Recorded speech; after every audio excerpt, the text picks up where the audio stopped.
तो मैं बधाई देता हूँ तहे दिल से अभय सिन्हा जी को। और मुझे अभिनय के लिए नहीं मिला, इस बात का मलाल है। मैंने भी एक्टिंग किया था उन दोनों फिल्मों में, लेकिन मुझे नहीं दिया। एक आध बार कहा गया कि भैया यूपी का कार्ड बनवा देता हूँ, मतलब ये तो बड़ा इलीगल काम हो गया कि यूपी का कार्ड बना लो।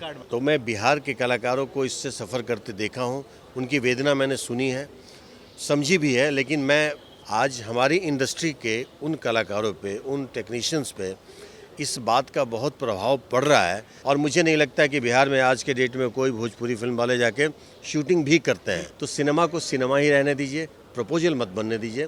प्रपोजल बनेगा उसका ना आपको फ़ायदा होगा, ना आपके कलाकारों को, ना आपके टेक्नीशियन को, और सबसे ज़्यादा नुकसान होगा तो सिनेमा इंडस्ट्री को नुकसान होगा। नमस्कार, बहुत स्वागत है आपका देसी भारत के इस महामंच पर। मेरा नाम धर्म दुबे है और देखिए इस समय हॉट सीट पर कौन विराजमान है। जी हाँ, भोजपुरी सिनेमा के सुपर खलनायक के तौर पर इन्हें जाना जाता है। बहुत अच्छे अभिनेता हैं और आजकल बहुत अच्छे निर्देशक भी बन गए। कई अवार्ड भी आपको मिले हैं और मैंने देखा भाई सरस सलील में आपको काफ़ी 4-5 अवार्ड मिला है, जुगनू के लिए भी और बाबुल के लिए भी। सबसे पहले तो ये बताएं कि आप कहते रहते हैं कि भाई कोई आपके डायरेक्शन को पकारता नहीं है, कोई तारीफ नहीं करता है, और 5-5 अवार्ड मिल गए आपको। चलिए, थैंक यू धर्म जी। सबसे पहले देसी भारत के तमाम दर्शकों को मेरा प्रणाम। अवार्ड मिलने का सिलसिला, ईश्वर ने मुझे, जब अवार्ड फंक्शन की शुरुआत हुई थी, सिलसिला शुरू हुआ था, तब से मिला। पहले अभिनेता के तौर पे मिलता था, इस बार निर्देशन के तौर पे मिला है, या मेरे द्वारा निर्देशित फिल्मों में बाकी कलाकारों को अभिनय के लिए मिला है। मुझे अभिनय के लिए नहीं मिला, इस बात का मलाल है। मैंने भी एक्टिंग किया था उन दोनों फिल्मों में, लेकिन मुझे नहीं दिया। और एक नवोदित निर्देशक का मुझे अवार्ड दिया। अच्छा है, जो दिया, प्यार से जो सम्मान दिया, हमने उसको ग्रहण किया। अच्छा है बुरा है, उस टीका टिप्पणी से परे हमने उसको एक सम्मान के साथ उसको सहर्ष स्वीकार किया। बिल्कुल। तो आप खुश नहीं हैं एज ए निर्देशक? आपको एक्टिंग पे कई बार आपने अवार्ड लिए हैं, लेकिन जिस चीज़ के लिए आपने शुरुआत की थी उसके लिए आपको सराहा गया है। नहीं, मैं बहुत खुश हूँ, और उन दोनों अवार्ड फंक्शंस के जूरी मेंबर्स को मैं तहे दिल से धन्यवाद अदा करता हूँ। दिया उन्होंने, कम से कम। मैं खुश इस बात से नहीं हूँ कि मुझे अवार्ड दिया, खुश इस बात से हूँ कि जिस कन्विक्शन के साथ मैंने दोनों फिल्म बनाने की कोशिश की, वो चीज़ लोगों को कन्विंस कर पाई। और यहाँ तक कि दर्शकों के साथ, क्रिटिक्स के साथ, स्पेशली जो आप जैसे क्रिटिक्स ने उस फिल्म की सराहना की है, हमारे जो जूरी मेंबर्स हैं जो अवार्ड फंक्शन के, उन लोगों ने भी उसको तवज्जो दिया। ये मेरे लिए फ़ख्र की बात है।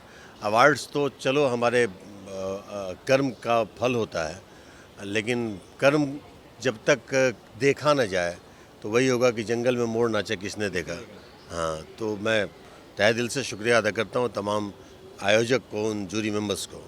दोस्तों, आपको बताएं कि इस समय मुंबई में इम्पा एक बहुत बड़ी संगठना है, बहुत बड़ी संस्था है, जो फिल्मों में काम करने वाले कलाकारों के लिए, टेक्नीशियंस के लिए सुरक्षा का काम करती है। बहुत सारी चीज़ें सरलता से हो जाए उनके लिए काम करती है। उसका इलेक्शन इस समय मुंबई में है और भोजपुरी सिनेमा के प्रख्यात प्रोड्यूसर हैं मिस्टर अभय सिन्हा जी, जो चुनाव लड़ रहे हैं और अवधेश सर पहुंचे हुए हैं उनके समर्थन में अपनी टीम को जिताने के लिए।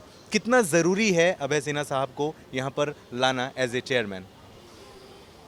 देखिए, एक तो आपने संगठन का नाम लिया, तो संगठन जहाँ है वहाँ मीन्स मजबूती है। जब लोग एक साथ संगठित होते हैं तो वहाँ सबकी ताकत, सबकी हिम्मत, सबका हौसला एक साथ जुड़ता है, तो वहाँ से बुलंदी की शुरुआत होती है।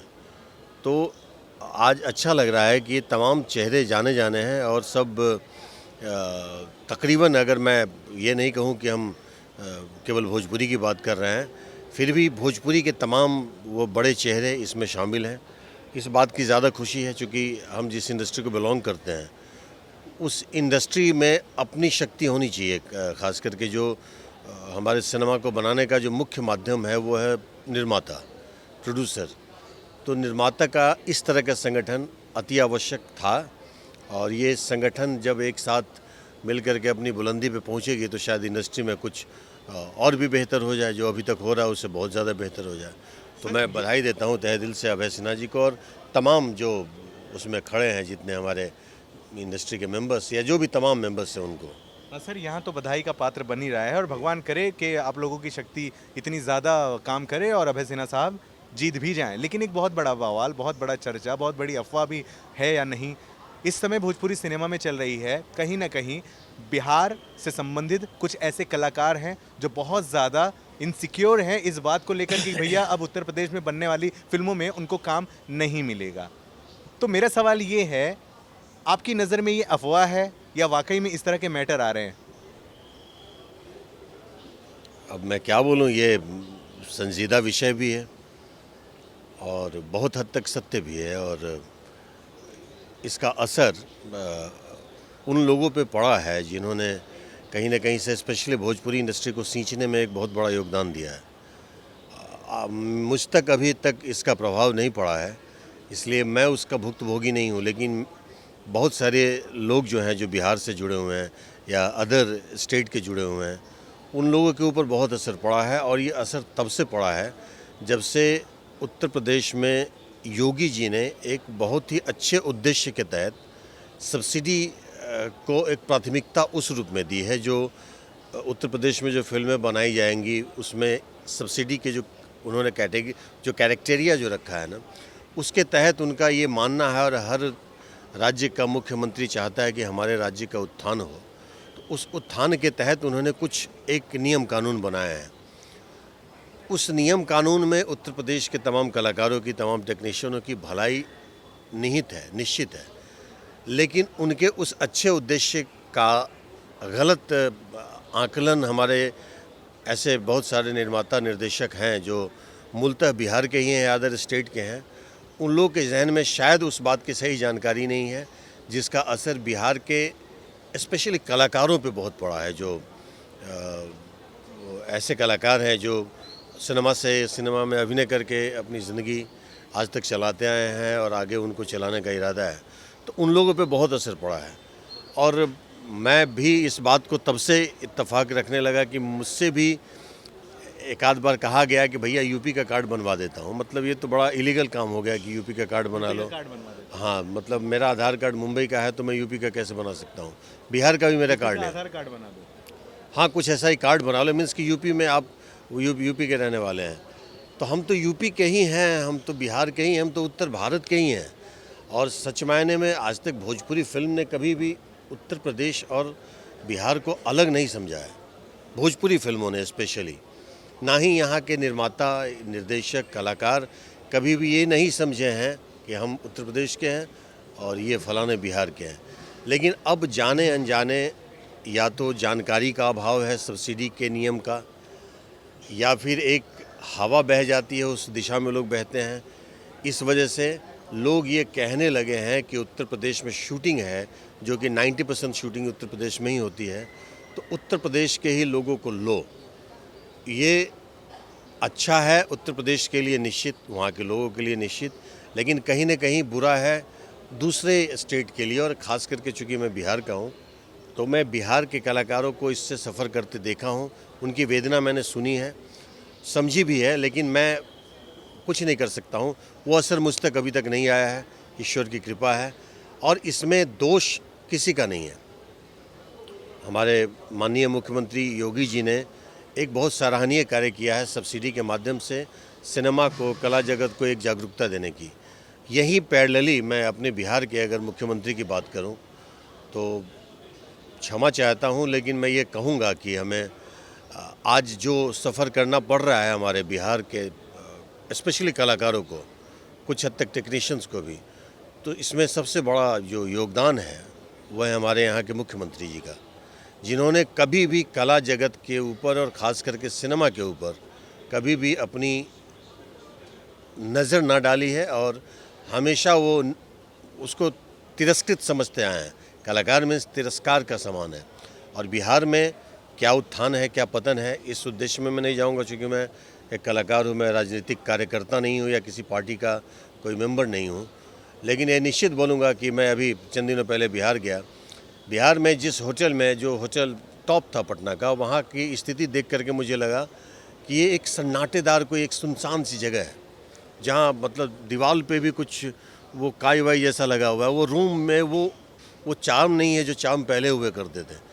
सड़कों पे एक भी मॉल नहीं है बिहार में। सुना कि रिलायंस ने शायद ख़रीद लिया। एक अच्छे परचेजिंग के लिए आपके पास वो दुकानें नहीं हैं। क्या है क्या नहीं है, उस उद्देश्य में मैं नहीं जाऊंगा, उस गहराई में नहीं जाऊंगा।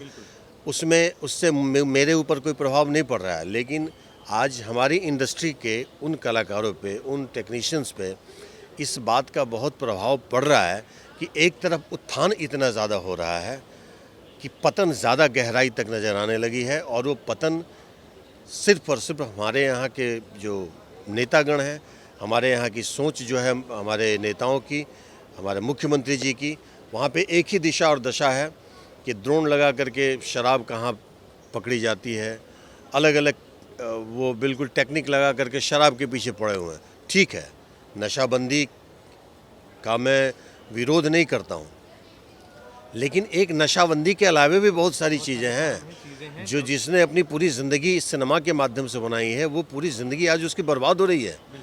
बर्बाद इसलिए नहीं हो रही कि योगी जी ने बहुत बेहतर काम किया, बर्बाद इसलिए हो रही है कि पैरेलली दूसरी सरकार जो हमारे बिहार की सरकार है, उन्होंने कोई काम नहीं किया कलाकारों के लिए, सिनेमा के लिए। कभी कभी आपने फिल्म महोत्सव करा दिया, एक बिहार में वो फंड्स आते हैं उसके लिए आपने वो फंड उधर डाल दिया, लेकिन आप फंडिंग करें कहीं भी करें, लेकिन सिनेमा की शूटिंग 5 साल हो गए। बिल्कुल। जब 5 साल नहीं, जब से मुझे लगता है कई साल मुझे हो गए बिहार में मैंने कोई फिल्म की शूटिंग नहीं की है, कोई फिल्म की शूटिंग नहीं की है। लास्ट फिल्म थी मेरी औरत खिलौना नहीं, जो मुझे लगता है 10 साल से ज़्यादा हो गया। उसके बाद बिहार में कोई शूटिंग नहीं की है, और मुझे नहीं लगता कि बिहार में आज के डेट में कोई भोजपुरी फिल्म वाले जाके शूटिंग भी करते हैं। बिल्कुल बिल्कुल सर, मैं आपकी पूरी बातों से सहमत हूं, और मैं समझ पा रहा हूं कि साफ तौर से आप ये कहना चाह रहे हैं कि भाई बिहार सरकार को भी भोजपुरी के कलाकारों के लिए, भोजपुरी सिनेमा के लिए कुछ करना चाहिए। लेकिन एक जो चीज़ है जो अफवाह के तौर पर बहुत बड़े लेवल पर उड़ रही है सर, मेरी जो समझ है उसके हिसाब से सब्सिडी उत्तर प्रदेश दे रही है, उसका मतलब साफ तौर से ये कि भाई मेरे उत्तर प्रदेश में जो पर्यटन है उसको प्रमोट करना है, ये है। ठीक है, 100 रुपये की फिल्म बन रही, 30-40 रुपये सरकार लौटा दे रही है। ठीक है, लेकिन सरकार ने ये कहा है कि भाई मेरे उत्तर प्रदेश के कलाकारों को भी काम दो, लेकिन उन्होंने ये नहीं कहा है कि बिहार के लोगों को काम ना बिल्कुल नहीं कहा है। और रियलिटी जो है सर, आप सालों से कार्यरत है, पता नहीं कितनी फिल्में आपने की हैं, आप सच बताएं। मैंने 90% फिल्म उत्तर प्रदेश में ही की है। नहीं सर, और मेरा सवाल ये है सर, मेरा सवाल ये है कि अगर आपकी फिल्मों में 100 लोग काम करते हैं तो उसमें से यूपी के कितने होते हैं?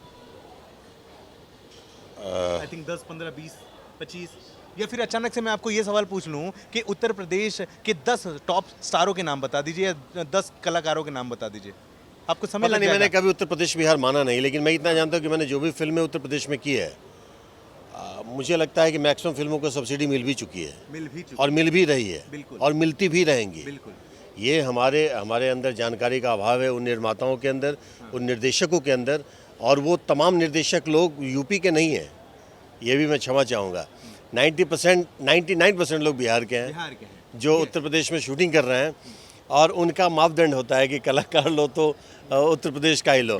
और उत्तर प्रदेश के, मैं इस योगी जी की इस कार्य की बहुत ज़्यादा सराहना करता हूँ। उन्होंने अपने राज्य के पर्यटन के विकास के लिए एक अच्छा कदम उठाया है। उनका कदम प्रभाव इसलिए डाल पाया लोगों पे कि अगर ये बिहार में भी अगर ऐसा ही कुछ होता, तो बिहार में भी केवल अगर बिहारियों को काम मिलता तो ये भी गलत होता। हम कलाकारों को, एक कलाकार, और मैं ये जानता हूँ कि हिंदी फिल्म वाले, तमिल तेलुगु वाले जाएंगे उत्तर प्रदेश में शूटिंग करने, तो वहाँ पे पूरा उत्तर प्रदेश के कलाकार को नहीं ले सकते हैं, वो तमिल तेलुगु वाले लोगों को भी लेंगे। उनकी समझ है कि वो उनको लेते हैं। हर रीजनल वाले लोग, उत्तर प्रदेश आज एक हब बन गया सिनेमा का। उत्तर प्रदेश में योगी जी ने जो विकास किया है वो पूरा हब बन गया है, और वहीं पे सिनेमा और कला का विनाश हो गया है हमारे बिहार में, और उस विनाश का असर बम्बई तक यहाँ रहने वाले सिनेमा पर निर्भर तमाम कलाकारों के ऊपर बुरी तरह से पड़ा है। और मैं मनाता हूँ कि कल को जो भी हमारी सरकार में मुख्यमंत्री हों या हैं या जो होने वाले हैं, आप प्लीज़ जागरूक होइए कला के तरफ भी, चूँकि इससे बहुत बड़ा रेवेन्यू आता है सिनेमा जगत से, कला जगत से, देश को, राज्य को, तमाम लोगों को आता है। तो इसके प्रति निरस्ता न दिखाएं, चूँकि एक तरफ बहुत सरसता दिखाई जा चुकी है, और योगी जी ने सिनेमा को एक इस मकाम पे और कला जगत को इस मकाम पे लाया है, और इस जगह से इतनी ऊंचाई से अचानक नीचे दिखने में ना एकदम बहुत गहराई नज़र आती है, और उस गहराई के छींटे हम सब पे पड़े हैं। बिल्कुल, ये मैं मानता हूँ। और दोस्तों, आपको इन अफवाहों में गुजरने की बिल्कुल ज़रूरत नहीं है, परेशान होने की बिल्कुल ज़रूरत नहीं है, क्योंकि एक छोटा सा उदाहरण सर मैं देता हूँ। पहले भी जब से सब्सिडी लाया है उत्तर प्रदेश सरकार ने, इसके पहले भी भोजपुरी फिल्में बनती थी और उन भोजपुरी फिल्मों में भी उत्तर प्रदेश के कलाकार काम करते थे, जिनकी जिनकी जो गिनती है बहुत ही कम है, आज भी कर रहे हैं। क्या आप उत्तर प्रदेश में फिल्म शूट करेंगे बिना अवधेश मिश्रा जी के? क्या आप उत्तर प्रदेश में फिल्म शूट करेंगे बिना पवन सिंह के, बिना खेसारी के? मैं परसों जा रहा हूँ, उत्तर प्रदेश जा रहा हूँ, मैं गोरखपुर जा रहा हूँ। उसके बाद मेरी बेटी की शादी है, उसके बाद मैं पुनः जो 4 फिल्में हैं मेरी उत्तर प्रदेश में है, और मेरी ज़िंदगी में 90% फिल्म उत्तर प्रदेश में की। मुझ तक कोई शक नहीं है, असर नहीं पड़ा है। ये मेरी खुशनसीबी है कि लोग मेरे लिए किरदार लिखते हैं, सिनेमा का सेंट्रल कैरेक्टर मुझे देते हैं, ये हमारी खुशनसीबी है। लेकिन मैं अपनी खुशनसीबी के इस गुमान में जिन बदनसीब कलाकारों पे इसका असर पड़ा है उसके साथ संवेदन रहित नहीं हो सकता हूँ। मैं उसके साथ संवेदना है, और मैं ये चाहता हूँ उत्तर प्रदेश गवर्नमेंट को ये नहीं कह सकता हूँ कि तुम ये जो करे रहो ये बंद कर दो, क्योंकि वो तो अच्छा उद्देश्य के लिए कर रहे हैं। उसका गलत प्रभाव जो न जानने वाले, बिना जानकारी के लोग जो हैं वो अपने कलाकारों के ऊपर डालते जा रहे हैं, और इसमें मैक्सिमम संख्या जो है हमारे बिहार के लोगों की है। मैं तमाम निर्देशक और निर्माता से क्षमा चाहता हूँ, लेकिन ये तपाक से कह देना कि नहीं बिहार का है, नहीं लो। हाँ, मतलब ये कहा जा रहा है, और ये मत अलग करो बिहार यूपी को, मत अलग करिए। लोगों की विशेषता पे आप नज़र डालिए, उसके व्यक्ति विशेष पे नज़र मत डालिए कि वह व्यक्ति आपका कितना हितैषी है, उस राज्य का कितना हितैषी है, या उस राज्य के लिए कितना हकदार है, उसकी विशेषता क्या है, उस किरदार के लायक अगर वह है तो आप निश्चित उसे दीजिए। मैं हूँ, कोई हो, आप बिल्कुल अंतर मत डालिए। बहुत प्रेम से हम उत्तर भारतीय जी रहे हैं इस बॉम्बे शहर में। हम लोग अपने सर को इसे तान करके, और अब तो ज़्यादा, इसमें कोई शक नहीं है कि आज के हमारे जो देश के जो सिरमौर हैं, हमारे मोदी जी, योगी जी, ये दोनों ऐसे चेहरे हैं जिनकी वजह से हम सब का मान बढ़ा है। हमारे जो मेरी फिल्म इंडस्ट्री के, भोजपुरी फिल्म इंडस्ट्री के रवि किशन जी, मनोज तिवारी जी, इन लोगों ने कलाकारों का सम्मान कहाँ से कहाँ पहुँचा दिया है। तो इन तमाम सम्मानित लोगों के बीच में हम लोग का सर सम्मान से उठता है। छोटी बातों को लेकर के कलाकारों के मनोबल को, उनके सम्मान को धूमिल मत होने दीजिए, यही कहूँगा। बिल्कुल। और देखिए, जो रियलिटी है वो सच्चाई यही है कि भाई हम तो भोजपुरी सिनेमा देख रहे हैं, और भोजपुरी सिनेमा के स्टार देखिए बगल में बैठे हैं। अब मैं इनसे पूछूं आप बिहार से कि यूपी से हैं, हम तो इनको भोजपुरी सिनेमा देख रहे हैं। बस एक आखिरी वाला, एक जाते मैं इतना ही कहूँगा कि पहले जो यूपी के कलाकार थे फीस लेके काम करते थे, आजकल सब्सिडी लेके काम कर रहे हैं। बस यही हो रहा है। लेकिन मैं एक चीज़ बताऊँ, इसका मैंने बोला ना कि अच्छे उद्देश्य का ना कहीं कहीं बहुत ज़्यादा लोग गलत इस्तेमाल करते हैं। आज के डेट में ये भी बता दूं, ये भी शायद कड़वी बातें हों, कंट्रोवर्सी में नहीं करना चाहता हूं, लेकिन अगर 100 फिल्में बनती हैं, 100 में 10 जो होती है वो फिल्म सिनेमा के लिए बनाई जाती है, 90 प्रपोजल बनाए जाते हैं सब्सिडी के लिए। और जिनको सिनेमा बनाना है, जो बहुत बड़े बड़े मेकर हैं जो यूपी में जाके सिनेमा बनाते हैं, उनका तवज्जो सिनेमा होता है। उनको ये मतलब नहीं है कि यूपी बिहार, कुछ नहीं। कलाकार, टेक्नीशियन जो हुनरमंद है, जो लायक है, उनके सब्जेक्ट के लिए, उनके उस विषय वस्तु के लिए उनको ही तवज्जो देते हैं। उनके नज़र में कुछ उत्तर प्रदेश बिहार नहीं होता है। और जो सिर्फ प्रपोजल बनाते हैं सब्सिडी के लिए, उनके लिए ये चीज़ें बहुत मापदंड मायने रखती है। उनको भी ये बता दूं कि ये बात नहीं है, आप उस सबसे भी उन्हीं को हो रही है। आप सिनेमा के नाम पे कुछ भी मत परोस दीजिए। सिनेमा एक बहुत ही बड़ी दुनिया है। सिनेमा एक वो अनंत सागर है जिसकी गहराई को नाप ही नहीं पाया है। तो सिनेमा को सिनेमा ही रहने दीजिए, प्रपोजल मत बनने दीजिए। प्रपोजल बनेगा उसका ना आपको फ़ायदा होगा, ना आपके कलाकारों को, ना आपके टेक्नीशियन को, और सबसे ज़्यादा नुकसान होगा तो सिनेमा इंडस्ट्री को नुकसान होगा, क्योंकि आपकी फिल्म भोजपुरी भाषा के नाम से जानी जा रही है। तो आप सिनेमा को एक तवज्जो दें, बाकी चीज़ों से परे हो जाए, कुछ मतलब नहीं। और सिनेमा फोकस्ड हो जाएगा तो ये सब चीज़ें अपने आप नज़र से हट जाएगी। क्या बात सर, क्या बात सर, वाह, धन्यवाद। बहुत ही बेहतरीनी बात आपने कही है। वाकई में आपने एक बहुत बड़ा विभाजन होते होते संभाल लिया साहब। थैंक यू वेरी मच देसी भारत पर आने के लिए। और सर से कोई सवाल हो तो प्लीज़ कमेंट में लिखिएगा, और अगर हमारी बातों से आप इत्तेफाक रखते हैं तो प्लीज़ फिर भी कमेंट में रखिएगा। लेकिन जाते जाते फिर एक बार जय भोजपुरी। मत लव यू ऑल। सब मेरे, अब क्या बोलूँ मैंने भी 2 फिल्म बना दिया, जुगनू और बाबुल, जिसको आप लोगों ने ही सराहों पे बिठा लिया। तो बाबुल की भाषा भी उत्तर प्रदेश की भाषा है भाई, वो बिहार की भाषा नहीं है, वो टिपिकल भोजपुरी नहीं है, अवधि है वो। तो वो रस है, उस रस को हम कलाकारों से मत छीनने दीजिए। बड़ा प्रेम है उत्तर प्रदेश बिहार में, उत्तर भारतीय हैं, क्या गरिमा है, क्या गौरव है हम लोग का। बस उसी गौरव को बनाए रखिए। Love you all. Thank you धर्म जी। और बने रहें देसी भारत के साथ।